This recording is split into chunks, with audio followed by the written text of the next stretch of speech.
Well, I think this will be my last video before I go into the monastery. This is by Patandava Square, which, as the Russians would say, is in Vermont. It is... Hey guys, you okay? The kids want some...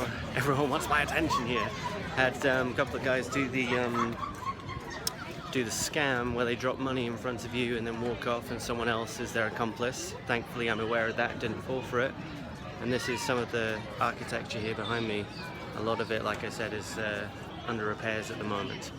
And I'm waiting to meet a friend here. So dusk is falling. I thought I'd just get a few pictures in before that happens. But I kind of feel like I need my wits about me on this square. So I think I'll cut this one short. Tomorrow is going to be the moment where I go in, everything gets cut off, I do some reading, it's going to be cool, and then everything starts the day after that. Managed to find one of the books on the reading list here, the Dalai Lama, nice and short, good, and there's a bookstore here. I'm happy to see Dan Brown's Angels and Demons is available for everybody, because that's what you need to read when you're in Nepal. Okay, I check out for now, and see you on the other side, I guess.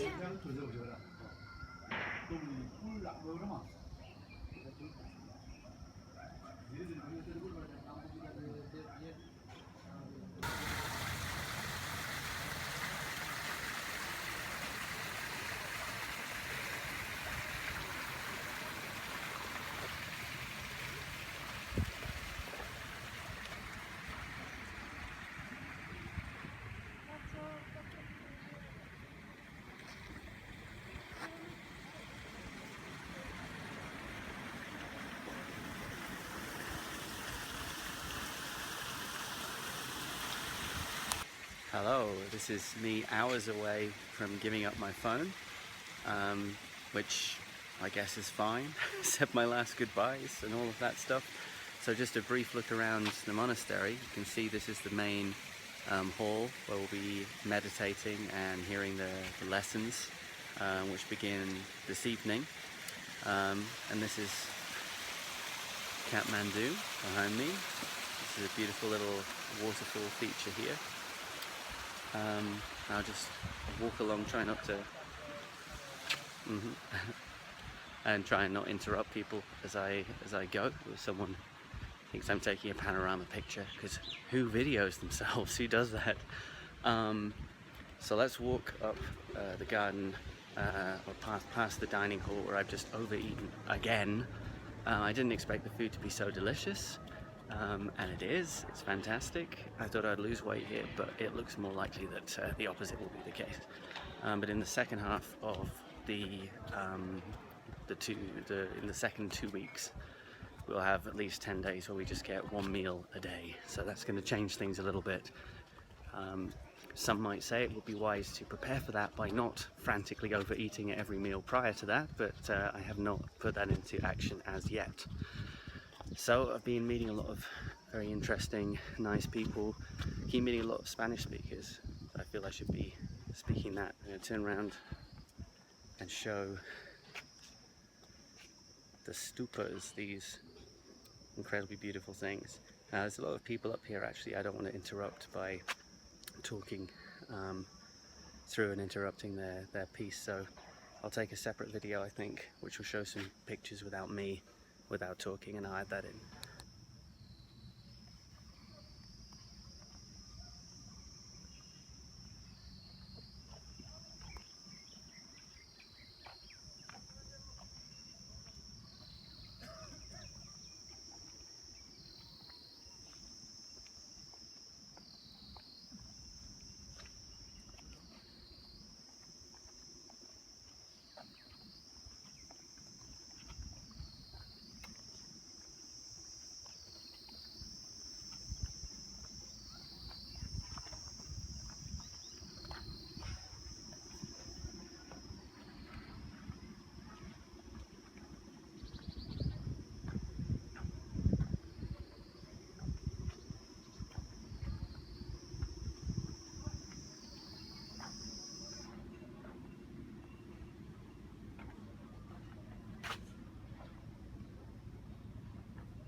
So up there is the stupa in Buddha, that's right, a place called Buddha.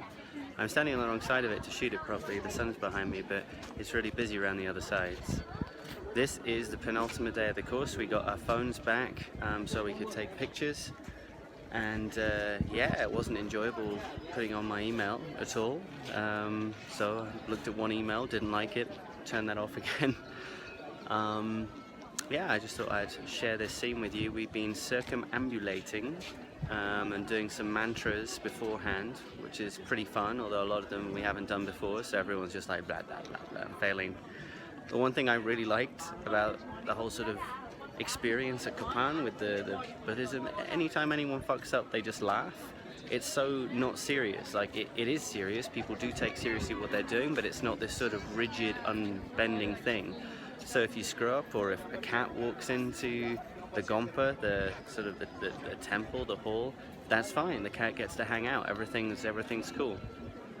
So we went earlier again to the monkey temple that I went to before, and we went all the way around the outside of it.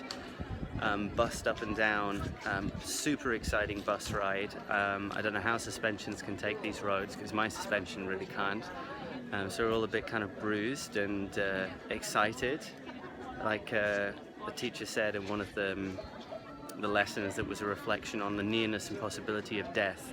If you're in a cafe and you order coffee, you should reflect, what's going to come first, the coffee or death? And when you're going along a little ramshackle bus on the edge of a cliff top, you do wonder, are you going to have lunch or death? But we had lunch, and it was good. So around the ring here, you can see the sun shining on it, there's other little mini stupas, and a whole ring of shops and cafes selling various things. Just seen a Buddha statue in a window, which is copper plated in gold for a mere $13,000. So maybe that's on my wish list. If anyone wants to buy that for me, that would be nice.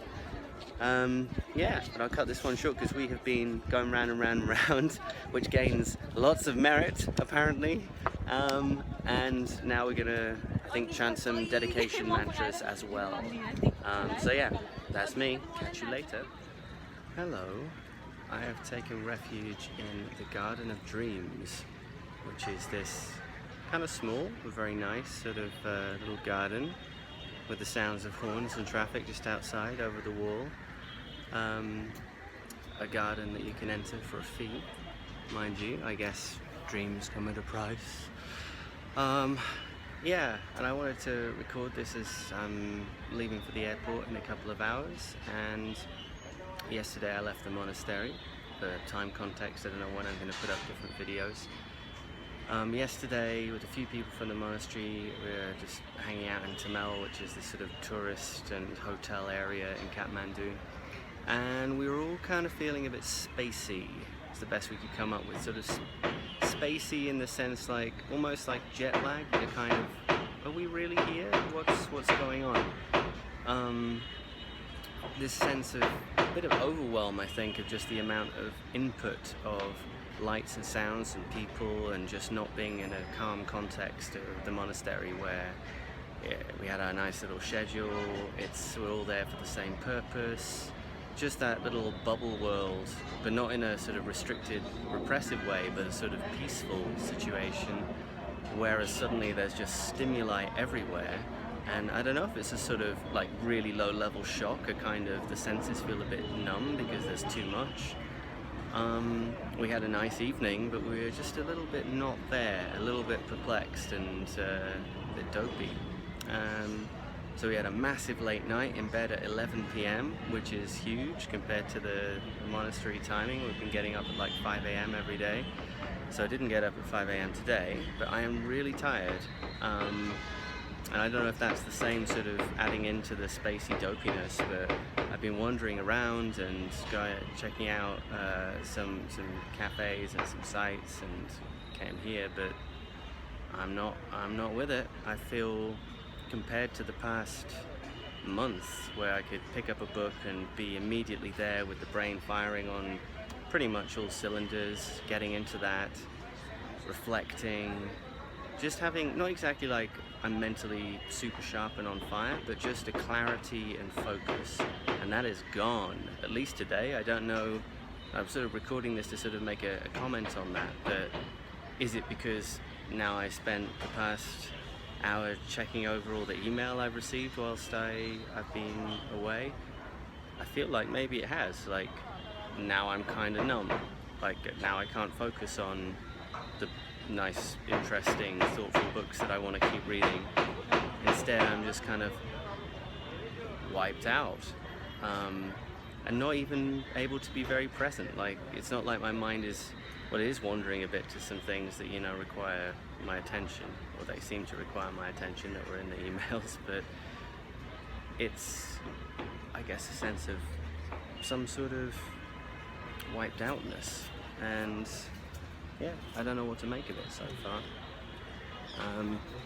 So some people join me here on the bench, so I'm going to feel self-conscious and walk away.